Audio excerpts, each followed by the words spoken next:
koncesion ose i tender, edhe një tender kur jepet apo i koncesion, kompania që do të hyjë për koncesion do të ketë do të përmbushi kushtet për të marrë koncesionin apo tenderin, kështu që në këtë koncept këta e kanë marrë tenderin nëpërmjet kompanisë turke. Po.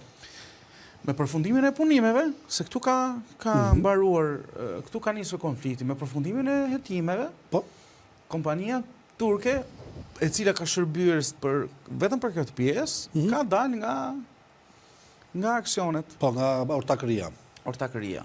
Zoti Pacolli vazhdon të ishte me 58% dhe zoti Valon Ademi me 2%. Tani, me sa di unë ose informacionet e janë që zoti Valon Ademi është bërë dhe 47% aksioner për shkak të shitjes së aksioneve nga kompania turke. Po, që do të ishte diku te nuk 47 besoj se i ka marrë nga kompania turke sepse zoti Ademi pretendon se këta Pacolli me Ademin kanë rënë dakord që me nisjen e punimeve ky zotëria të mbaj borxhin bankar që është marrë një bank niveli 2, Banka Kombëtare Tregtare, BKT-ja, pra, 6 milionë euro. Që kryesisht kanë dhe atë është turke si bank, po, që kanë lidhen, një shifër për 60 milionë euro dhe sipas dhe detyrimin, zoti Ademi pretendon se detyrimin për shlyerjen e kapitalit të bankës, pra që ka marrë që është marrë hua, e ka bërë zoti Ademi me nisjen dhe mbarimin e punimeve. Kështu që prandaj zoti Ademi pretendon, paktën ky kështu thuhet në konflikt, derisa të hapen kontratat, se s'po din tani, dikush pretendon. Po, s'është bërë publike akoma realisht kontrata dhe si janë shtyr detyrimet në qendrën kombëtare të biznesit, kush figuron realisht pronari kotave. Nuk është bërë ajo, pra, po ka dy momente. Një moment është kur këta të dy e bën bashkarisht dhe e publikojnë të qendra QKB-ja, pra Qendra Kombëtare e Biznesit, dhe momenti i parë është kur këta të dy e bën kontratë notariale ku ndahen kuotat. Te kontrata e parë, që është notariale ku pretendohet, pra pa kaluar në QKB, zoti Ademi pretendon se kanë rënë dakord për këtë pjesë. Dhe zoti Ademi do të tregoj kontratën që kanë rënë dakord për kuotat që kanë kaluar ti për shkak të mbarvajtjes së punimeve që ka bërë në aeroport dhe shlyerjen e parave të bankës që është marrua. Kështu që në këtë koncept, zoti Ademi pa parë kontratën, ne nuk e faktojmë dot që ka apo s'ka të drejtë apo cila parë ka të drejtë. Ama marrëdhënie kontraktuale që kanë midis njëri tjetrit, që janë marrëdhënie biznesi, zoti Pacolli tani pretendon mos ta njohë fare kontratën e zotit Ademi. Pra atë që e quan nul dhe thot që unë jam 98% aksioner i aeroportit Vlorës, dhe këtu ka nisur konflikti. Po, këtu është momenti i mosmarrëveshjes. Po pra, këtu është momenti. Po tani kjo do të sqarohet, sepse këta nuk kanë bërë dyja grup kërkojnë që të njihet si aksioner ose si ortak në 47% të aksioneve. Po. Jo, 47 i ka nga, po, 47. Po pra, e kërkon njën e 47% të aksioneve si pronare e aeroportit Vlorës, pra kompania 2 e zotit Valon Ademi. Nese, ideja është që zoti Pacolli dhe zoti Ademi janë një konflikt në sensin kontraktual që këtë e sqaron shumë mirë kontrata që kanë pas ata. Ky është problemi duke. Po pa, duke pra. Sepse në problemin pastaj mas lidhjes konfliktit, zoti Ademi pretendon se zoti Pacolli përmes ka arritur që përmes, si thua, një parave ose financimi që ka marrë për shkak të lidhjeve me para ruse ose po, saktë.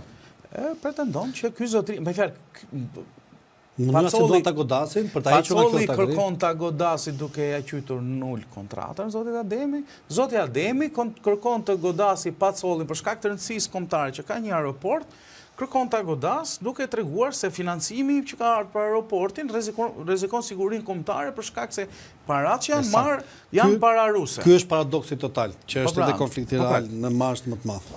Jo, ky s'është konflikti real, ky është konflikti që e kanë hedhë me gjelista. Konflikti real është tjetër gjë. Konflikti real të nga pikpamja strategjisë, jo nga pikpamja interesit. Po, kështu që kjo është procedura, jo materia. Po, fiks. Unë besoj se kjo gjë sqarohet fare mirë me kontratën që kanë notariale përpara notarit, se si kanë rënë dakord pagjat, për shkak se edhe investimi. Ka edhe një gjë tjetër. Kur Pacolli shkon në Ramës, ka edhe një gjë tjetër. Shteti mund të ndërhyjë në rastin kur nuk zgjidhet konflikti midis tyre dyve. Ky është një vepër publike e cila nuk mund të bllokohet. pra po flasim për 60 milion euro, për injekci publike të aeroportit Vlorës, i cili pritet, me fjalë duhet mbaronte shumë shpejt, shteti mund të ndërhyjë, duke quajtur njërës apo tjetër palë investime dhe shteti hyj aksioner. Më kupton? E zgjidh ndryshe konfliktin. Pra thot sa ke harxuar ti, të njëjtë huaja, do ta shlyej brenda 10 viteve shumën e caktuar dhe pavarësisht se këta të tjerë tani nuk është besoj se kjo mund zgjidhet nga shteti, por të dy personat që janë në konflikt me njëri tjetrin, besoj se kanë një konflikti nuk bëhet kush marrë aeroportin. Konflikti bëhet me mbas ndërtimit të aeroportit, pretendohet se kush janë fitimet. Sakt. Që Andre, unë mendoj. Pra nuk është problemi për të marrë lekët që ke hedh, problemi është për lekët që ke hedh të fitosh diçka, se kështu është marrëdhënie biznesi, nuk është marrëdhënie e sakt. E sakt dhe ideja ashtu që kur ka nisur koncesione për të rikthyer dhe herë situatës, kanë qenë 3 aksionerët. Magbo, kompania e zotit Pacolli, YDA Group, kompania turke, dhe 2A Group, kompania e zotit Valon Ademi.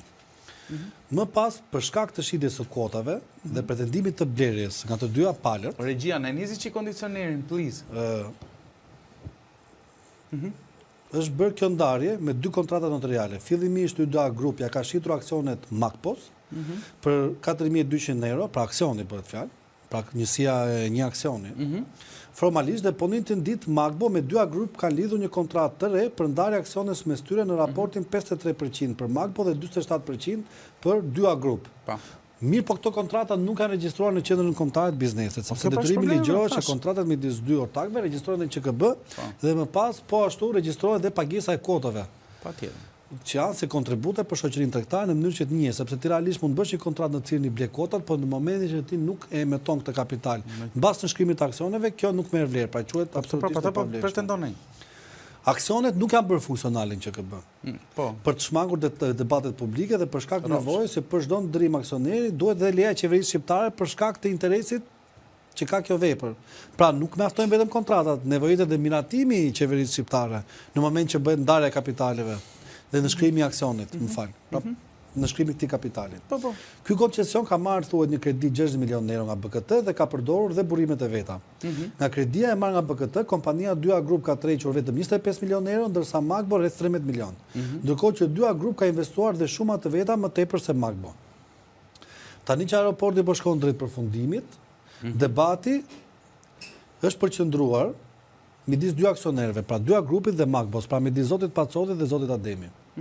2A Grupi kërkon të njëjtë si 47% aksioner, duke pasur në dorë kontratën, por dhe gjithë dokumentet e investimit gjatë tyre 2 viteve.